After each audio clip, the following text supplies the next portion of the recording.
Robert Pattinson has been doing the lie detector test for Vanity Fair, and it has been extraordinary. Lying is kind of Rob's thing in interviews. He once told Matt Lauer on the Today Show that the first time he ever went to the circus, a clown car exploded. I truly do not think that we talk enough about Robert Pattinson's truly most unhinged moment in the press.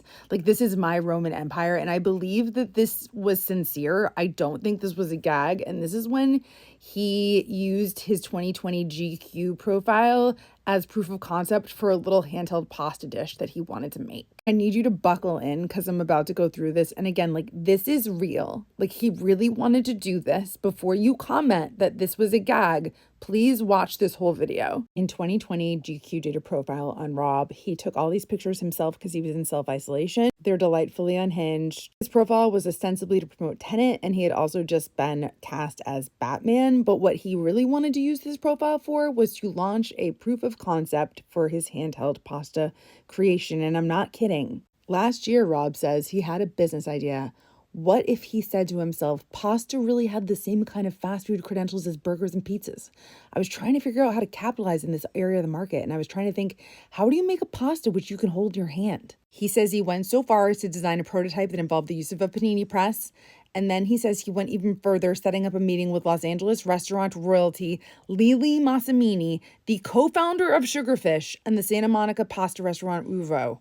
And I told him my business plan, Pattinson recalls, and his facial expression didn't even change afterwards, let alone acknowledge what my plan was. There was absolutely no sign of anything from him, literally, and so it kind of put me off a little bit. Very importantly, the GQ profiler, the interviewer, calls Massimini.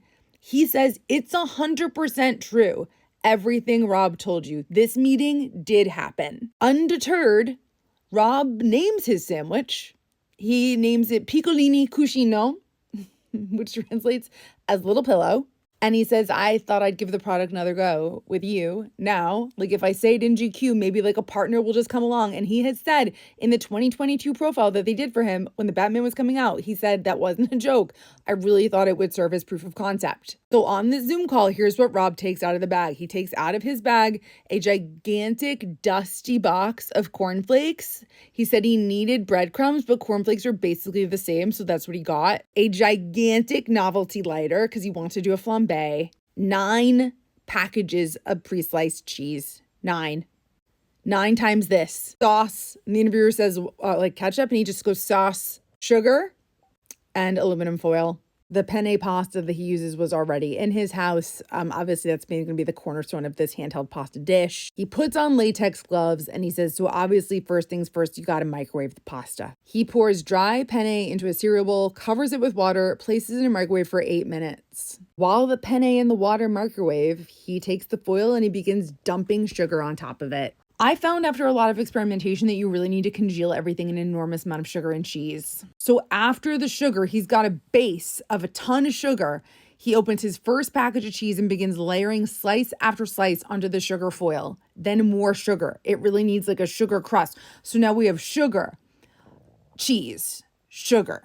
He then goes, oh no, I forgot the outer layer, which is supposed to be breadcrumbs. But again, remember, it's going to be crushed up cornflakes today. And so he lifts the pile of cheese and sugar and crumbles some cornflakes on the bottom onto the aluminum foil before placing the sugar cheese back on top of it. Then on top of all that, he's going to add the red sauce. Dumps the penne into this concoction, and now the little pillow is apparently now mostly built. And he pours more sugar on top of that and then produces the top half of a bun. And he hollows it out and places it on top of the whatever he's made here. He takes his giant lighter and he begins burning the top of the bun with it. He wants to do the initials. I think he wants to do like what they do on top of the McGriddle. He wants to make a P and a C for Piccolini Cuscino. He then tries his hardest to put this into the oven, this whole thing into the oven for 10 minutes. And where things go wrong is that he can't identify where the oven is in his home. The interviewer tries to tell him that he is putting this concoction into a microwave, but he says, no, I literally did this yesterday.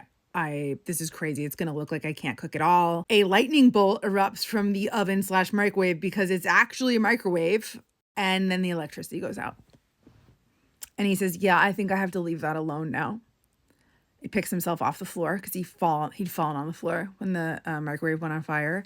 He says, but that is a Piccolini Cuscino. There is not a single day that goes by that we should not be talking about this. There is not a single day that goes by that we should not be talking about the fact that Robert Pattinson met with a restaurateur about a big sack of sugar, cheese, and pasta.